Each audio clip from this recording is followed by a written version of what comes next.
Hello, all Neurodivergent Moments listeners. This is Abigoilah Shaman, and I just wanted to tell you about my new podcast, All British Comedy Explained. As you know from listening to me and Joe talk, I know almost nothing about UK comedies and sitcoms, so me and my friend Tom Salinsky are going to get together, and each episode we are going to discuss the history of a British comedy, and then we will watch it and discuss how I feel about it afterwards, and we will decide whether I, Abigoilah, puts it on the shelf of fame or into the bargain bin. The first episodes will drop on October 2nd, but the feed is live now. So go over to All British Comedy Explained on your favorite podcatcher app. Subscribe now so you don't miss an episode, and it is also available on YouTube. That is All British Comedy Explained. Thanks so much. Now back to Neurodivergent Moments.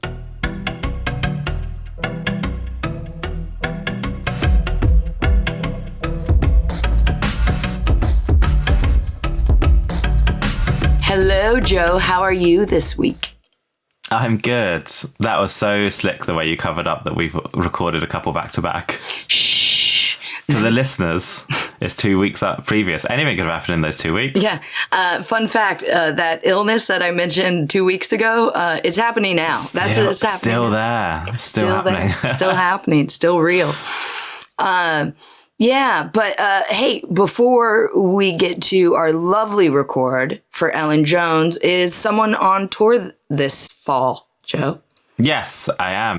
I am on tour October, November, going all over the place. I'm going to, I'm in Portsmouth and Southampton, Knaresborough, Bristol, Exeter, Norwich. Bristol is the big one. That is an ambitious venue, so do get tickets for Bristol. I'm also going to Dublin for the first. Well, I've been to Dublin before to do gigs, like club gigs, but I've never done a tour show in Dublin, so I'm properly excited about that. Ooh, fun stuff! Fun stuff. How big is the Bristol venue? 320. All right, guys, you gotta get to Bristol, everyone. You've really got to, and bring 100 of your friends, please. And even if you live in Dublin or Knaresborough or Portsmouth, you buy those Bristol tickets and come over to Bristol. Yeah, you make a pilgrimage to see Daddy Autism. Yeah. Bristol's a great city. It is. You could a very have a whole cool day city. out in Bristol. Yeah, some great places to eat, great shops. Yeah. We had Ellen Jones on the podcast this week. Yeah, this was such a great conversation talking about neurodivergency and LGBT transness and rights, and how LGBTQI plus people are treated when they are also neurodivergent or the lack thereof. Yeah.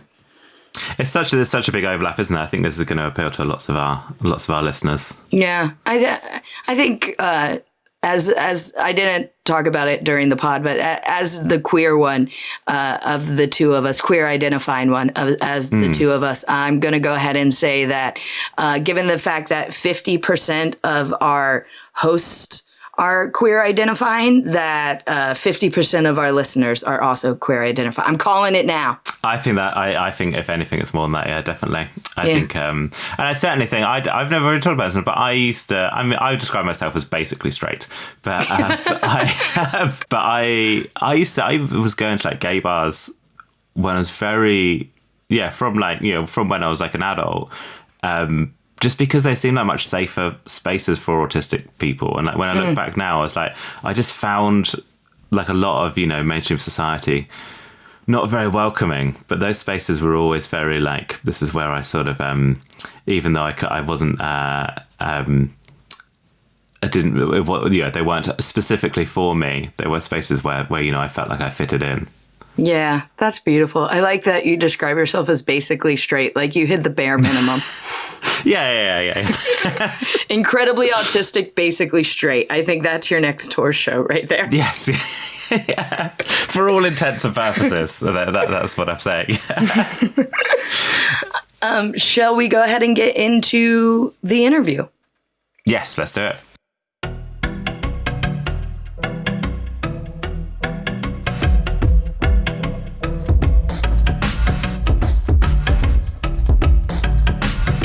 want to talk quickly, and then we'll talk about the proper stuff. But I know that you're into Christine, and I'm obsessed with Christine. Yes, I'm so I obsessed just want to talk with about. I love Christine. And I met Christine. I was meant to be going to see her gig in Walthamstow recently, and I had like guest list to the after party, and instead I spent the night in A&E, and it really nothing has been so sad. And I have friends who know her, and I'm like, how do I get her to get a copy of my book, because I wrote so much of my book to that music. And then I made my local cafe play it the other day aloud, and they were like, you sit here writing very demurely, tippy tappying away, and this is what you're listening to. And I'm like, yes, correct. Should have showed them the video. That would have blown their minds. Like that. Just honestly, it's not the music that people expect me to enjoy, but I like confounding expectation.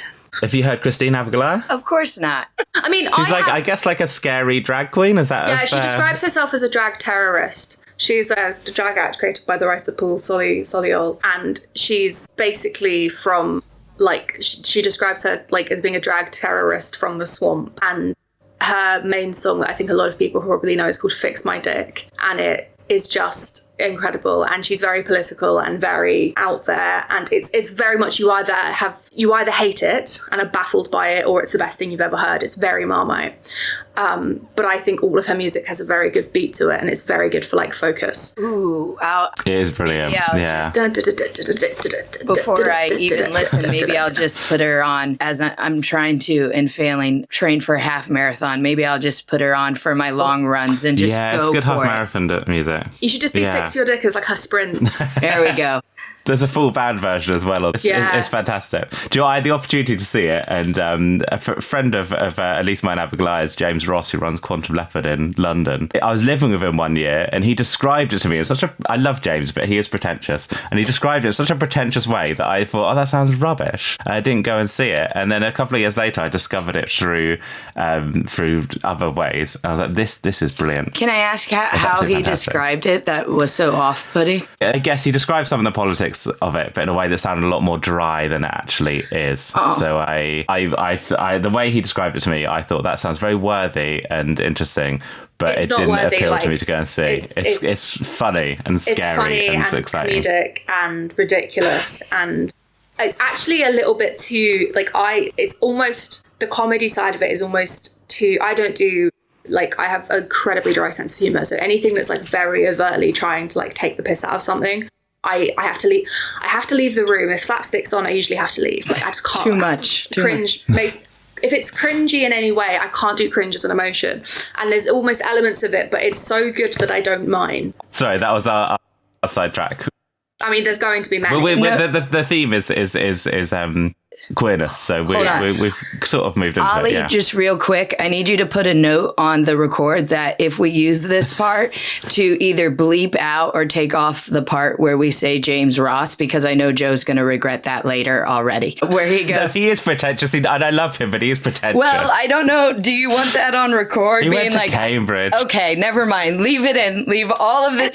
But also, he went to Cambridge is not an excuse. Leave in the part where I said we should take out his name. And Joe going, no, but he is pretentious. He is lovely. He is a lovely man. He's top 5 pretentious people I know, and I work in the arts, so I know a lot of them. Of course he is. Are you both in London? Yeah. No. I live in Portsmouth. Sorry. Yeah.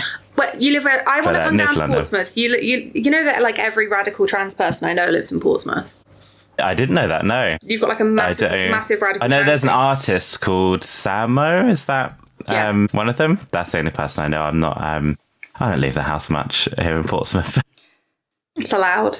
But you're in Margate, aren't you? I'm in Margate. Yes. Can we talk about the Crab Museum? Yes, I live. So I accidentally did some sort of stand up at the Crab Museum when Chase approached me last year in the street and said to me, Ellen, we're doing a collaboration with the Vagina Museum. Can I pay you money to come and talk about vaginas? And I was like, great. And I probably should have come up with a very articulate, worthy speech or done something. I was like, no, I'm just going to come up with a list of vagina facts and deliver them as though they are a stand-up comedy set. Have I ever done that before? No. Did everyone go, did you used to be a comedian? And I go, no, but I'm friends with everyone. So I just did what they did. and came up with funny jokes. You just tell a story and you make people laugh. I love how simple you find comedy, because I know so many people who are like, I can never do it. And you just summed it up. You're like, you just be funny on stage. If you're good at public speaking, you can be a stand-up comedian. I literally didn't even write it. I literally just wrote some bullet points out. And I think the thing that was funny, because I talk about such like heavy political things and I go into corporate spaces, what I realize is you have to make them laugh, because otherwise they're not going to learn. So I have like a selection of jokes that I always tell, or that I work out what's the appropriate audience for. And so when I make them, like, the laughter is a way to allow the facts to go in. So I always have, whatever it's about, something that makes them laugh, because then you've got them and they're suddenly not on their haunches, particularly if you're going to tell them that they're doing stuff wrong. But it's not difficult. It's just people have been told there's one way of doing it. That's brilliant. I think stand-up is really difficult. I make it look difficult. So.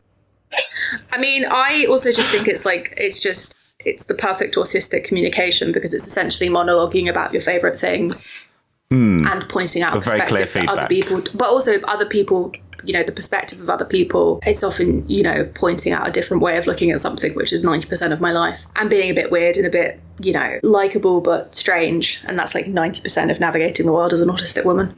That's what you say, Joe. You're like, I get to monologue about my special interests. Perfect job. Yeah. Yes. And I just I told the story of my first smear test to a room of strangers. Like, that's a normal thing to do, but I would do that anyway.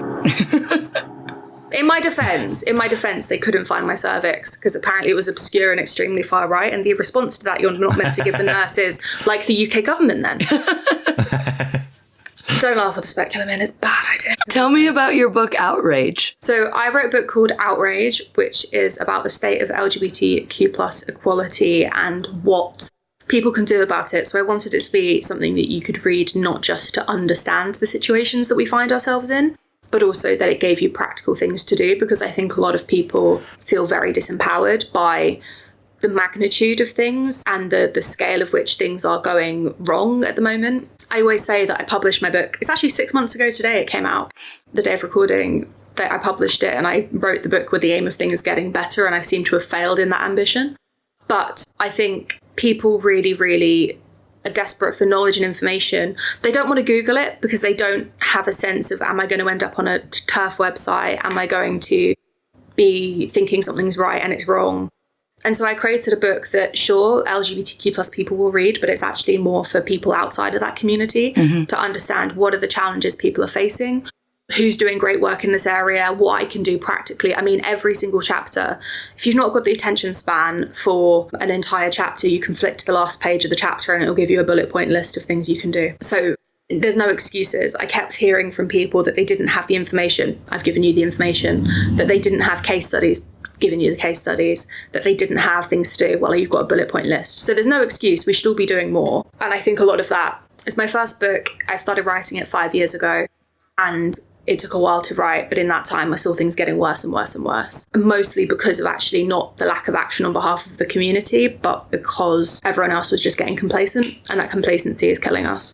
And I think we're in this situation where so many well-meaning people think that things are good right now, partly because there's more representation in television shows. And that's not true at all. It's actually materially not true in every sort of way you look at it.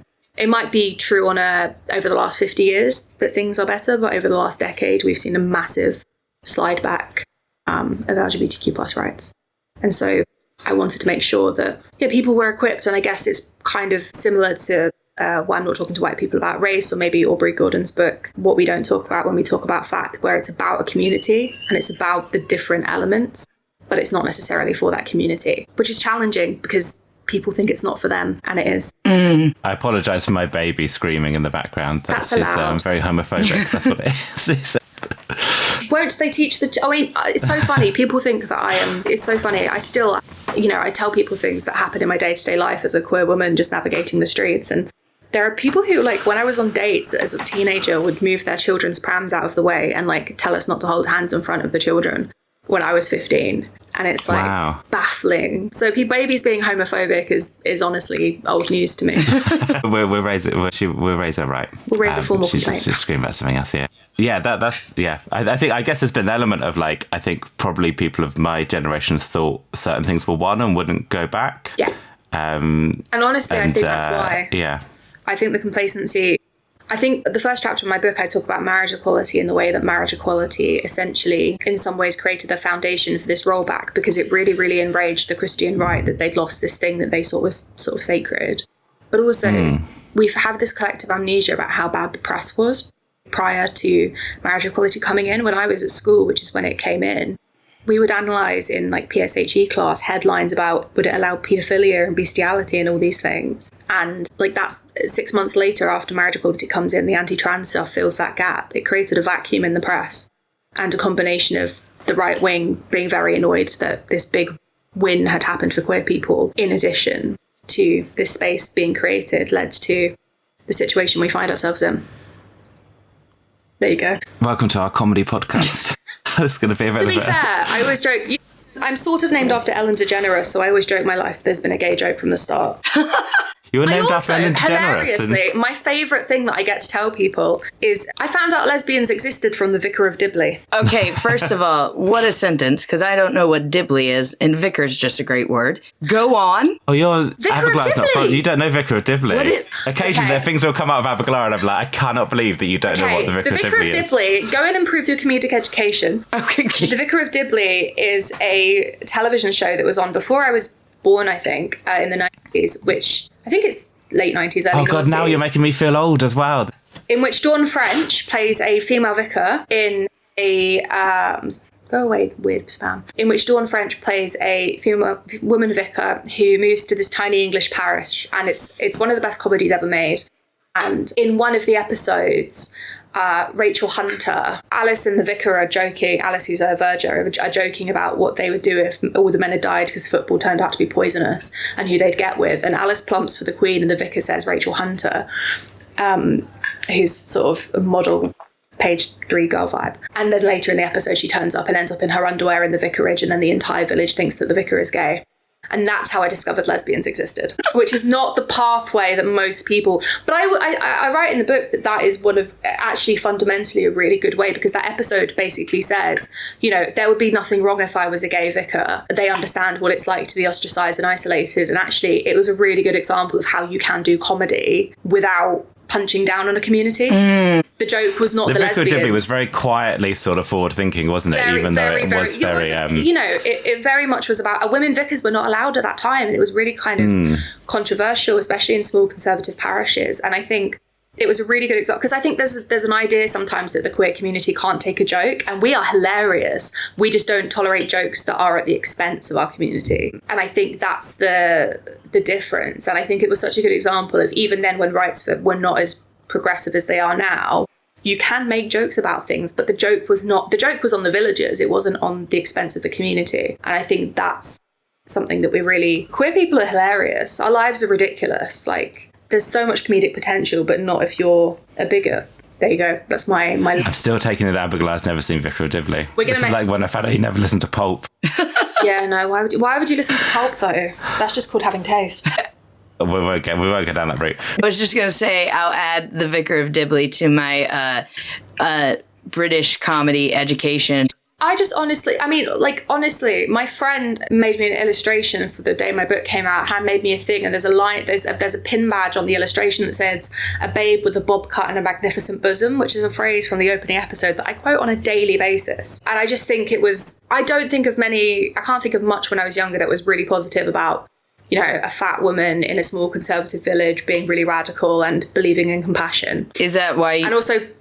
Go ahead. Go? No, I was like, is that why you now have a bob cut? You were like, I will just be the Vicar of Dibley. I have been rocking the bob cut since circa 1998. I have a bob cut. I like the autism and consistency. Mm-hmm. So basically nothing has changed except I'm purple. And I've only been purple.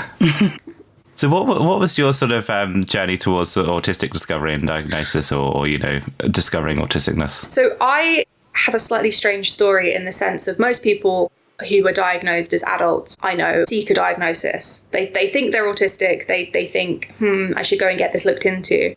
I had the slightly tangential route of having a bit of a breakdown in my later teenage years when I was in my last year of university, largely in hindsight because of homophobia, and putting me on the kind of radar of mental health services. And I I had an appointment with a psychiatrist, and it was a 2-hour-long appointment in which we started discussing certain things. And at one point, you could almost see the light on his eyes go at one point. He'd asked me something and I'd given an answer, and he started going, so as a child, did you walk normally? And I was like, no. And did you hit this milestone and this milestone? And eventually we got to the end of this conversation. He went, you're going for an autism assessment. So I found out in my last year of sixth form, and I got my diagnosis letter 2 weeks before I went to university, having never previously thought I could be autistic. Although subsequent to that, my brother was then diagnosed a couple of years later.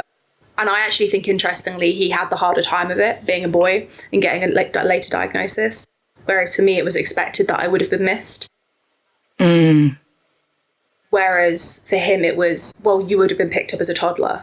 And actually, I think if you grew up in the house that we grew up in, where our parents basically accommodated us, it was only when we got to sort of later teenage years, when we were going out and doing kind of more work-related things, or there's a different kind of socializing you can do, it becomes less acceptable to be on your own a lot. It suddenly became really apparent that, and also becoming more independent, the things that we struggle with are both often like around running a home, and you can kind of get away with things when your parents are in charge. It basically hid how much we struggled. So yeah, I was diagnosed, and then I went to university with that knowledge, and very quickly, because I was already campaigning in LGBT rights, got integrated into the disabled community very, very quickly. I wasn't sure for a while if I could use the word disabled to describe myself, but Barbara Lisicki, who is one of the most foremost campaigners in the UK, told me in quite sweary fashion that I absolutely was, and not to be ridiculous. And so, yeah, I got integrated very, very quickly. But I also think in a way, I think it was in some ways a lot easier for me, because I found out I was autistic nearly 5 years after I'd come out as being a lesbian. I was 14 when I came out as gay, and I was nearly 19 when I came out as autistic, for want of a better phrase. And so I'd already done that process of having a revelation about your life that then changes how people see you, and then also leads to people cutting you off potentially. I think also there was a lot of jealousy from some of the people around me that had been trying to access mental health support or get their own help. And suddenly, for reasons that I still don't know, I got assessed really quite quickly, and got the diagnosis really quickly when they'd been trying to get it for years. And that's obviously not my fault, but it did have an impact on those friendships, because I think people felt like I'd done something to trick the system, and actually it's just how it happened. That's a shame, because also diagnosis isn't in and of itself support, you know. Yeah, exactly. But I think so if you're someone who's really struggling with the lack of support that you've got, it can be frustrating when you perceive that other people of course get support. I guess the other thing to mention is that I got a bipolar misdiagnosis at the same time. Between getting referred for an autism assessment and then getting my diagnosis letter, I was misdiagnosed with bipolar type 2, which is quite a common experience for autistic teenage girls. I actually also had an experience with a psychiatrist who'd never even met me, who decided I must have BPD. And that, to me, I've actually managed to get that removed from my record at long last, because I spent a long time under mental health services, seeing people, once, twice a week at a very specialist unit. And they knew that it was the wrong place for me, but they also knew that they were the only place that had the right kind of support. When I went to university in London, there was this very, very specialist team. And so I got to have like 30 hours of NHS therapy free with like a doctor because of that misdiagnosis. So I have a kind of complicated feeling about that, where some people are really, really harmed by misdiagnosis, and the kind of misogyny that's inherent in that. And there's also an interesting thing where like trans people are much more likely to be misdiagnosed with personality disorders. There's like a significantly higher rate, because it's particularly non-binary people or gender fluid people, because a symptom of BPD is often described as like having an unstable sense of self, and doctors perceive being non-binary or gender fluid as having an unstable sense of self. So it leads to trans people getting diagnosed a lot more, not just women.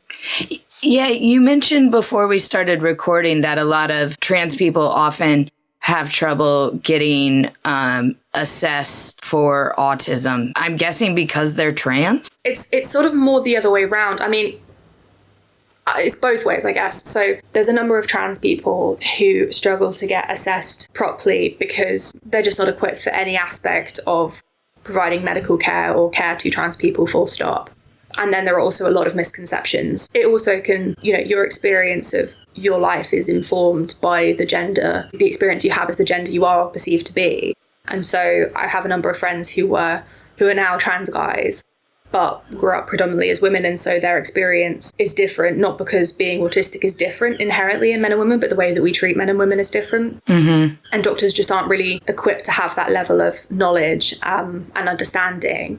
I also think that I know that there are a number of autistic trans people who will never get a diagnosis, because having a diagnosis of autism is being used to preclude and block access to gender-affirming care, which is fundamentally ableist and horrific. But it's being done in the States. We've seen it legislated where you are not allowed to have access to gender-affirming care if you are autistic, and that's seen as the state protecting autistic people from trans people. There's several books that are very prominent in the TERF space that are written that basically says that autistic lesbians like me are being transed, because lots of autistic girls who are then autistic lesbians and then realise that they're trans and come out as trans, and they see that as the trans community converting autistic girls. And so it's a very, very thorough through line, but fundamentally what that negates is the idea that, you know, autistic people have bodily autonomy and have their own rights and have their own brains. It also doesn't make sense to me, because their argument is that there's an overrepresentation of trans autistic people. I just think that there's more autistic people who are trans than trans people who are autistic, because if gender is a social construct, we're not very good at them as a, you know, as a community. We kind of put them in the bin. So it's interesting to me also because I'm not trans, but everyone thinks I'm trans.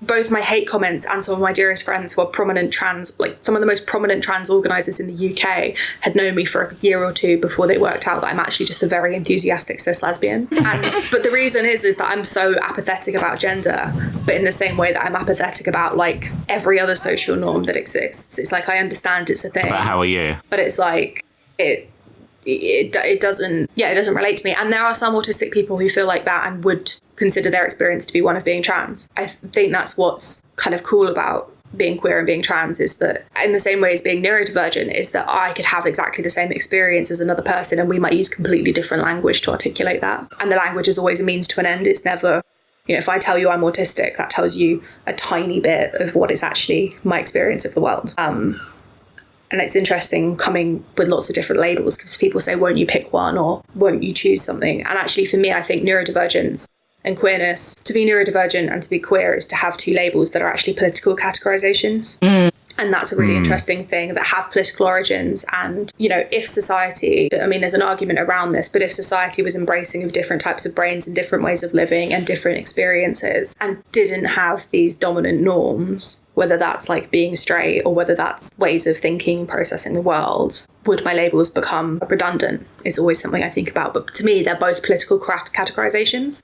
and they're both ways of acknowledging that the system isn't working for anyone, but especially people like me. There are very few autistic people I know who are like gender conforming. Yeah. Do you know what I mean? Like, I think that idea of them being sort of social constructs, I can Although what's really to. Interesting is that there is a kind of archetype or stereotype of an autistic woman that I think gets missed a lot, of like a super hyper femme. Like Elle Woods is often seen as an autistic. We've claimed her as an autistic person, because a lot of autistic girls will have a sort of almost like what I would say like a pink special interest, obsessed with Barbie dolls, obsessed with all of these different things. And because it's what's seen as expected to an extent and recommended and hyped by the world, it's not seen as inherently, you know, oh, that's something different. Whereas if you have a special interest that's outside of what's expected, particularly for your gender, it's seen as strange in some way. So I literally live 30 seconds from the Crab Museum. Ooh. Wow. I sit Chase's dog. For people who don't know, the Crab Museum is, I mean, it's a museum of crabs, but it's run by sort of radical political lefties. So it's like the history of, I guess, what workers' rights, women's rights, queer rights through crabs. It's actually about capitalism, but it's pretends to be about crabs. But also it took me a year and a half to go in there because I have a horrific phobia of crabs. Oh. Like horrific phobia of crabs. And also other things with exoskeletons and lots of legs, like the whole lot there. So it took me a long time. I used to like physically get itchy. It just made my body like, it makes my best friend, who's also autistic, very, very, very sad. And because their special interest is crabs and crustaceans. And I remember being in there, I'll check this is okay to go in with them, but I remember being in there, I was the person in their autism assessment as kind of the third party. And they started crying, explaining how I didn't like crabs and how, like, the person just asked, like, how do you feel about Ellen not liking crabs and finding them scary? And, like, my friend was just sobbing their little heart out. And I was like, that should just be, like, a tick in the autism box of, like, if your friend doesn't like your special. But to be fair, if they hated Doctor Who, I'd have to, like, cry. So... yeah. I know that I have a hatred, which is a lot of people's special interest, in that I'm quite scared of sharks. I think sharks are good. My friend had They a wanna hurt shark-themed us. wedding. Oh, wow. I would not have been happy at that Like, wedding. fully shark-themed wedding, which was fantastic, and it was like Spot the Sharks. Did she walk down the aisle to the theme of, like, Jaws or something like that? No, they would have had that, that would have been, I think, too on the nose, but... I guess that's also a bit Yeah, anti-shark. Jaws is an anti-shark film. Yeah, Jaws is an anti-shark film. I think that's a clear thing. I think I found my prejudice. I'm against shark marriage. They're scary and they will get you in the sea. They're mostly just like... I actually think that sharks are... I was going to say that sharks are all autistic because they just bump into things and everyone thinks they're scary when they're just communicating how they communicate. Have you I've seen Jaws. I know the truth. the new Netflix doc about this girl out in Hawaii who's like a big shark advocate and goes swimming with sharks? For listeners, I should say I know rationally that sharks are friendly and nice. But the primal part of my brain that has seen too many shark films is terrified of them. My favourite... Shark Whisperer. All of my favourite, like... Sorry. No, I have not seen Shark Whisperer. It is excellent. It's this just lovely, clearly autistic girl and her partner going out swimming with sharks, making social media content that's like, hey, sharks aren't all bad. And it's great. It's great. Yeah. Sharks are fab. Like, that's the thing. They are incredible. And I think... I mean, they're not my favourite thing. I'm actually a bit obsessed. I have, like, a bit of a, like... one of my favourite, like, autism moments is whenever anyone talks to me about seals, I just start giving them, like, facts of, like... Did you know that seal blood, blubber and saliva is toxic to humans? What? No. Weren't they? They're more dangerous than sharks. It's seals I should be afraid Yeah. of. So seals, basically... and the problem is, so seals obviously don't have hands. So and they're really curious, they're like little puppies. So they come up and they'll mouth you and it doesn't hurt, but it like bruises people. The problem with that is that then like people be like, oh, it's fine. 3 weeks later, they're potentially having to get like limbs amputated. Wow. Oh my like goodness. cats. So if Cat you work saliva, with- that'll kill you. Yeah, so it's Will it? got... Cat bites are like really serious. Maybe not the saliva. Yeah. They can lick they? you. Sorry. Yeah. I shouldn't be putting out like that sort of thing because loads of people have Anti-cat propaganda. Yeah, but like a cat bite can cause a really bad infection and can be quite Infection, yeah. dangerous. Yeah. But there's this thing called speck finger or speak finger, but basically there's a protozoan in the saliva that causes the soft tissues in your body and in your bone marrow to swell up. But people don't realise it because seals look so like harmless. And they are, to be fair. I mean, they can bite, but they're not. They're generally just trying to have a good time. But It's not their fault that they got poisonous saliva. There's lots of people in traditional industries that have like a missing fingers because they've had to be amputated because of being in contact with the blubber and stuff. There's also, interestingly, some suggestion that indigenous communities that have hunted and like used seal skins, etc., for millennia might have some resistance to this as well, which is really cool. The body has like doesn't get as affected. Whereas if I was to go and join like my local seal rescue, I'd have to get jabbed. Fun facts. I'm not purely, this is probably an ignorant comment, but I'm not confident in the difference between a seal and a sea lion and another thing. I mean, I feel like they are related because the saliva of a sea lion is also bad. But I guess, you know, it's like, for example, there's no such thing as a seagull. What? Like a seagull is a... I've seen them. No, but They're Lies. real. But like that's like a cat. Like there isn't such. They're not a species. Like they're just. I see. They're like a way we've categorized them as humans. They're not genetic. Like different types of seagull are not necessarily genetically related at all. What? I thought we were going into like a whole different type of conspiracy podcast there. No, Like, they do exist. But like There's no that's just- seagulls, they but it's don't like there's no exist. such. You know, not to quote the name of the podcast, but there's no such thing as a fish. They're just like categorizations we've decided on based on. Yeah. Oh, yeah. One of my favourite things is I'm a classicist, again, another special interest. I've got tattoos of Medea, Penthesilea and Clytemnestra. But Aristotle, who's like essentially creates biology. He creates like the field of biology in his work, which people don't realise that as well as being a philosopher, he's like this incredible scientist. But he's really interested in like if animals are solo or gregarious. Like, do they have friends? But also he's really interested in how many legs things have. But he's also interested in the fact that they always have equal numbers of legs. He's like, there's no three-legged animals. That is true, yeah. And it's actually funny because we just take that as fact, but actually if you've never done a science before, if you're inventing the scientific method, it is kind of interesting to note that like you only have, spiders 8 legs, insects 6 legs. Yeah, 6 legs. Yeah. Yeah, there's no 5 legs. Yeah. There's no 3. I guess arguably some have 1 leg, like a slug. But that's not I would really say a they're leg, is it? legless. That's a foot. Legless. That's a foot. Yeah, it's a foot rather than, yeah, you're Not right. to like correct you on your slug anatomy.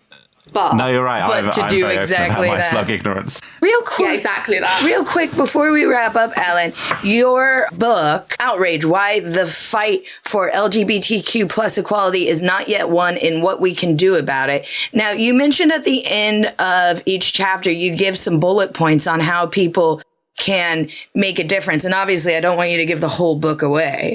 But like, as we've been talking about this today, is there any bullet points of things that we and our listeners can go out and implement today to help make a difference for queer people and neurodivergent people? Yeah, the thing that I actually say to people a lot is, besides buy the book, is actually think about what your skills and resources already are. I think sometimes people think that I have to like go to a protest and that might not be accessible to everyone, or they might think, well, I've got nothing I can add. And actually, I work with businesses and I say, for example, you might be a bunch of computer coders. Do you know how many LGBT organizations really struggle to find people who can do their websites? And that becomes a barrier to driving change. Can you drive? Can you help? Maybe you don't want to go to the event, but maybe you could support in getting people there. Mm-hmm. Maybe you're someone who wants to like make sure people get fed. Community and political movements have always relied on people who do different jobs. And that's something that I think is really valuable. You don't have to be someone like me who can stand in front of a couple thousand people. You can be someone who's, working, providing a local space, or maybe you've got somewhere that you could ask, could we, even someone who can be not the trans person or not someone more vulnerable, who can go into a venue and say, we'd like to rent it for this, please. Mm-hmm. All these different things can be really, really helpful. So I think thinking about what the skills and resources you've already got are, because people also like, well, I don't have money. I'm like, money is important, but it's not everything. Mm-hmm. I also think be aware that things are going to get worse, much worse before they get better. There's a couple of legal cases coming down the line expected. One's expected in the autumn of 2025 in the UK. One's expected probably early next year, that are going to make things even more materially worse for trans people than the Supreme Court ruling that's just happened. So I think be aware that things are going to get worse. And with that note, be looking at organisations like the Good Law Project, who have been really across all the changes happening to trans people and fighting that. I would also recommend following the Trans Solidarity Alliance. They have a number of actions that they will break down and make it really accessible to people, whether that's a law that's coming in, a change, something you can fight, something you can show up to. I'd also really recommend following Trans Kids Deserve Better, who are a direct action group run by trans young people in the UK. They are doing direct action. A lot of the time they've taken over the NHS building, they've taken over the Department for Education in the past. And the things that they need often are adults who can come and just make sure that they're all good overnight, for example, or who can donate some cash so that they can get dinner. Mm-hmm. They're doing incredible work, putting their bodies on the line and putting their lives on the line for other trans young people. And they don't need adults to be speaking over them. They need people who can come and sit with a deck chair, or come and do an hour's shift, or drive them there, or make sure that they're warm. They will always ask for what we need. And I think there's this misconception that people don't. Sometimes people think, oh, well, I don't know how I can help. Literally just ask. If you just ask any local LGBT group, you don't have to work with one of the big organisations, but asking your local group, that might even just meet in a coffee shop on a Saturday or something like that. It's not always so formal, but, what can I do? How can I help? What do I need?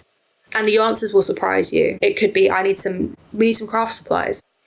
Mm-hmm. We need some clothing. The London LGBT Centre, which is on the South Bank, which is an incredible free space that people can just go in. I've had a nap in there before. They've got a clothing rail and they always need donations. At the moment, I think it's plus size clothing and baby things. But anyone from any community can walk in there, no questions asked, and just take from the rail. And likewise, anyone can donate things. So just thinking about, actually, when I'm doing these things, which are part of my daily life, how can I make sure that it's supporting LGBT people? And then also, if you're in any sort of position where you could hire, where you take on freelancers, think about doing it from the community. And of course, I help people do that. I have this massive list of people, because I fundamentally refuse to believe that if the talent isn't there, it's there, you're just not looking. Mm-hmm. And so that's my other thing. It's like, you know, it's protect the dolls, but it's also make sure the dolls get paid and make sure the dolls can pay their rent. Yeah. Like give money to people. I'd say offer like services and things to the big organizations, but also give money to people directly, you know. Can we put a link for your directory in our blurb? Can you send that to us? Yeah. Awesome. It will be in the blurb if you're listening to this. Thank you. Yeah. Ellen, thank you for coming on the show. We ask all of our guests for a neurodivergent moment. Do you have a neurodivergent moment for us? Yeah, I mean, this comes from like many years before I got diagnosed. I've always had problems understanding tone and when people are being truthful or not, and it causes lots of quite serious things in my life to go wrong. But it also means that when you're at your cousins and they have lots of animals, at the time they had chickens and they've got cats and they've got fish and they've got all, like bunny rabbits. We were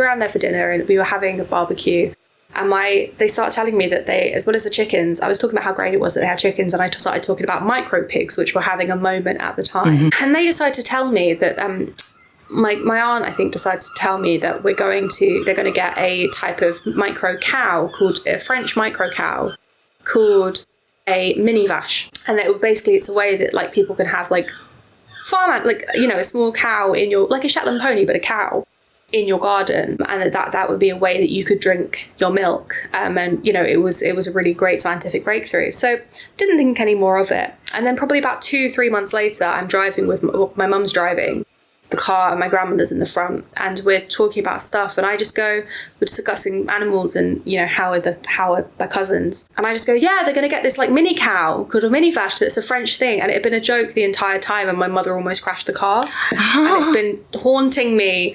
I mean, that must have been 15 years ago, but I genuinely believed for a good several months that my aunts were getting a tiny cow called a mini vache that would sit and be like an accessible way. And I think that actually it's not that unbelievable, but apparently everyone was in on the joke except me, who believed it as full fact. But I just think we need to get on this. Like, science needs to get on this. You know, if we want, you know, to support British dairy, we have to.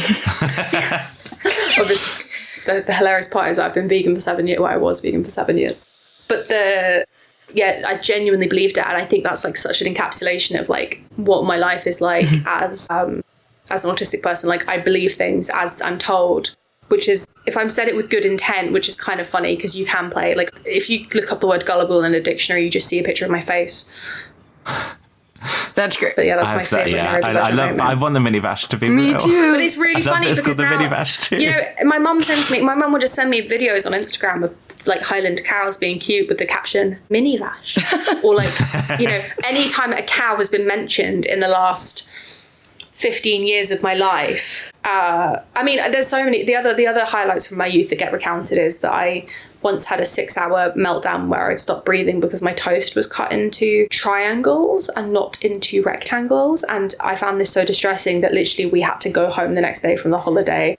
Ruined my grandmother's birthday, and I was about 4 at the time, and I just was so distressed by toast being wrong. So mini vache and toast are the family jokes about me, because it was cut in small triangles. The best way to eat toast, in my opinion. I cut my sandwiches. No. My boyfriend makes fun of me because I cut my sandwiches into 4 small triangles, because then if you take the tip of the triangle and put it together, like the sandwichy bit, you put it together so the crust side is outside and the triangle bits touch, you have 2 butterflies. You've made it sound quite beautiful. Ellen, for those listening at home, Ellen just rolled her eyes in the biggest fuck you I have ever received. Like, absolutely not, cannot.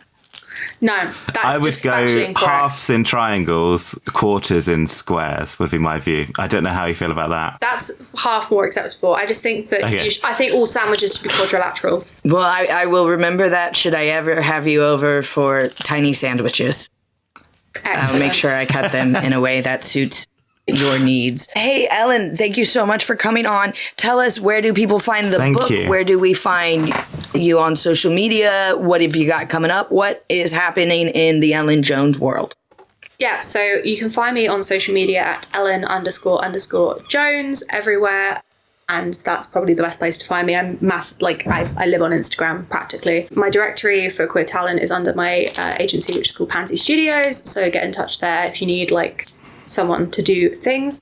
I am still running around the country on book tour and doing lots of events also online internationally because my book's available around the world, which is very, very fab. Yeah, I have a couple of really exciting things that I don't think have been announced yet, but are coming out in October, so make sure that you're keeping an eye. So I'm also doing 2 really incredible events in October. I'm going to the Coast is Queer Festival in Brighton, which is an incredible LGBT book festival, and I'm really excited for that. And then I'm also going to be speaking at Cheltenham Literature Festival, which is really, really cool. And I think I'm one of very few LGBTQ+ specific speakers at that event. So if you're in the area or you're going to that, please do come and listen and check it out. Awesome. Thank you so much. Yeah, thank you.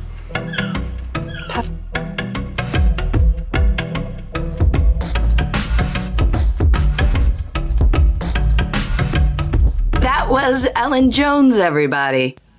Ellen Jones, she was great. Please go buy her book, Outrage, on sales now. And if you have a local bookshop, buy it from your local bookshop. If they don't have it in stock, they'll always order it in.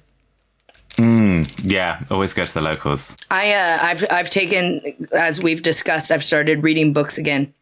So I now go to my local bookshop to get books. And when they don't have something in, they can order it. And I can't speak for all locals, but mine is like, it'll be here tomorrow. And I'm like, oh, so you're the same as Amazon, but I get to have a nice walk. Yeah. It can always come quickly from a local bookshop. That's great. I love that. Have you been in that one? It's like I think they'd call it a radical bookshop in Edinburgh. The one that's near, it's like across from Nicholson Street, one road over. That's a great little bookshop. No, I haven't. I was in Edinburgh a little while ago, and there was like a radical bookshop, and it was attached to a used bookshop. Oh, that was great. Then you've got the whole system. You can buy them in one and take them straight to the other one if you don't like it. Exactly. Read it in the little vestibule between the two.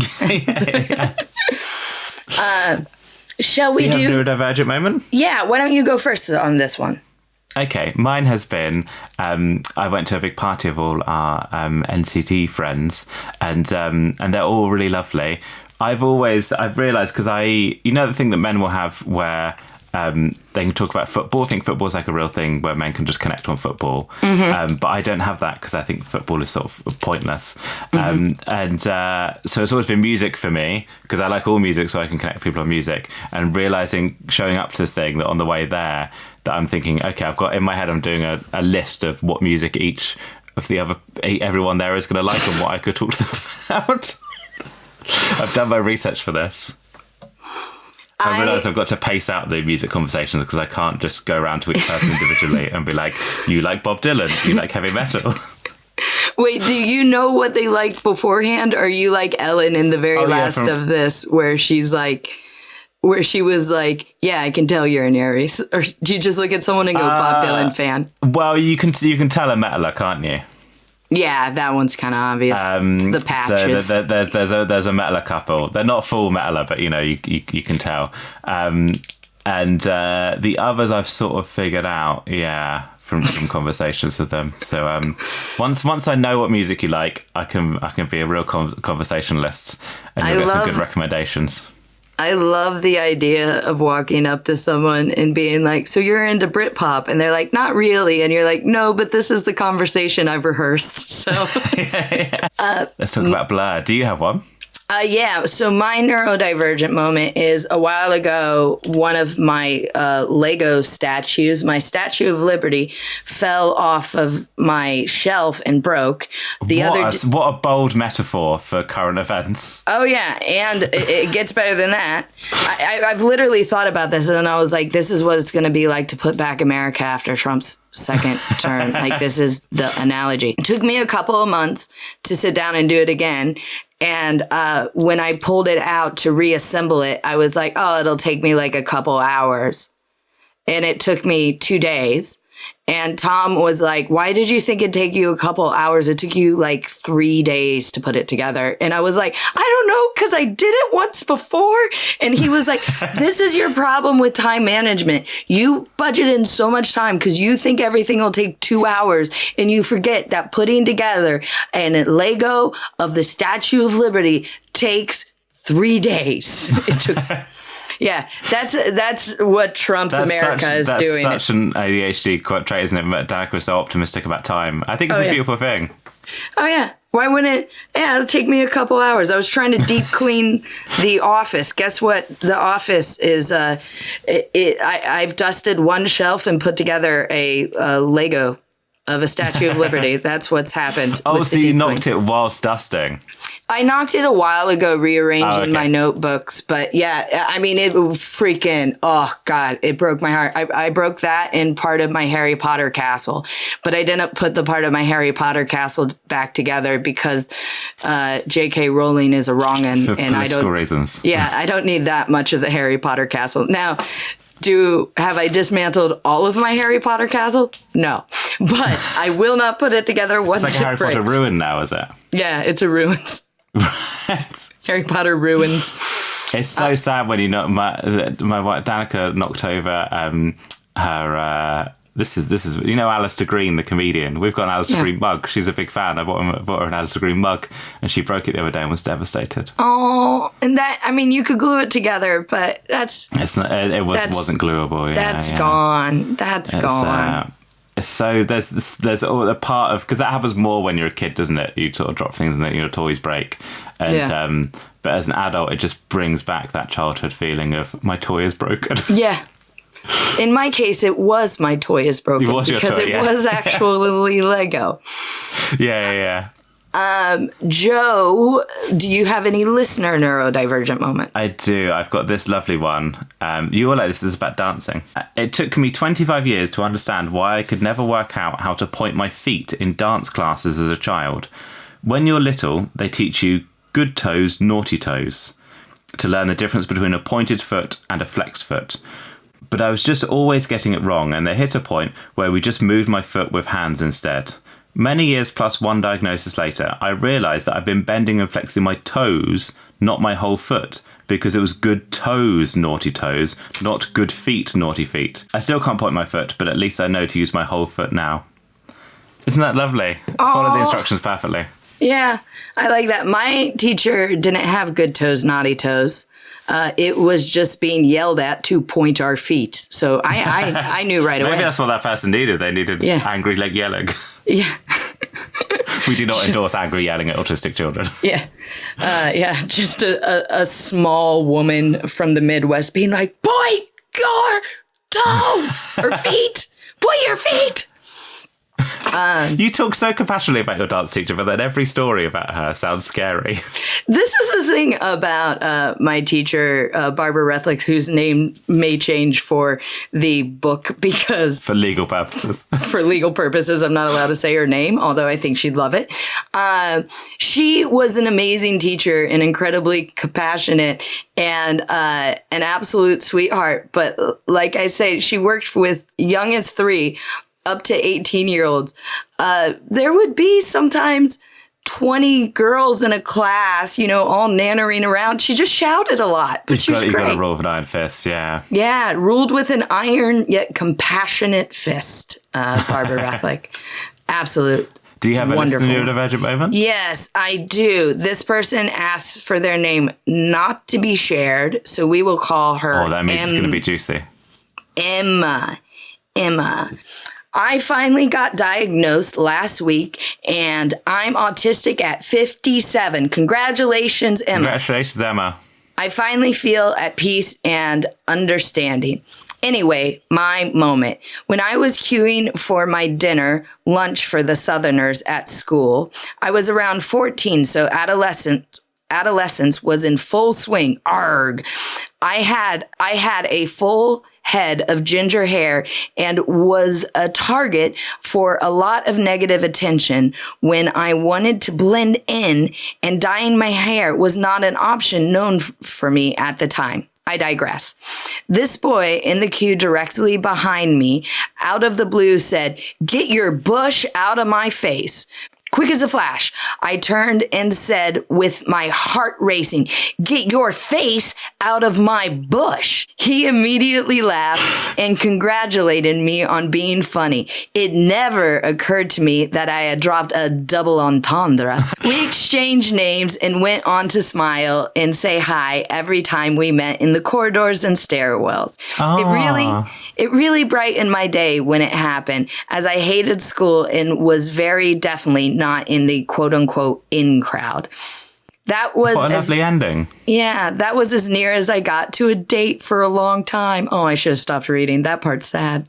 I will say, Emma says, I now am really happy to be officially in the Neurodivergent gang. I'm still rocking my auburn hair. It's part of who I am. Oh, that's beautiful. Great. Thank you, Emma. That was amazing. Oh, I like that one because that one's all happy. Like that one's silly and happy. They're all silly and happy, but you know what I mean?